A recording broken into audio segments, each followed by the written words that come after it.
J'ai effectivement vécu une expérience de mort imminente il y a 20 ans de cela, lors d'un malaise cardiaque. J'ai perdu connaissance et j'ai fait une chute brutale en arrière sur la tête. Et je suis passée en fait instantanément dans un espace blanc, lumineux, fait d'amour, et où des êtres m'attendaient. Et j'étais dans un état de félicité. J'ai pas d'autre mot que ça. Je n'avais pas du tout de croyance dans la spiritualité, dans la religion. J'ai été élevée dans une famille très cartésienne, rationnelle. J'ai oscillé quand même en me disant, mais ça se trouve c'est mon cerveau qui avait un manque d'oxygène.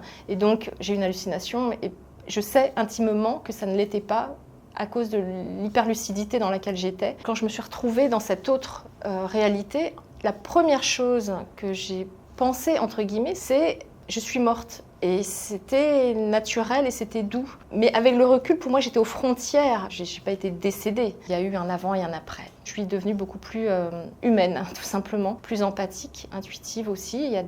J'ai eu ce que j'appelle moi mes bizarreries. Par exemple, des signes, des synchronicités, des choses comme ça, où je posais des questions, j'avais des réponses. Enfin, ce qu'on pourrait appeler aujourd'hui l'intuition ou une forme de médiumnité. Peut-être que dans le futur, on arrivera à comprendre le monde un peu plus finement à partir du moment où on va intégrer finalement cette notion d'invisible.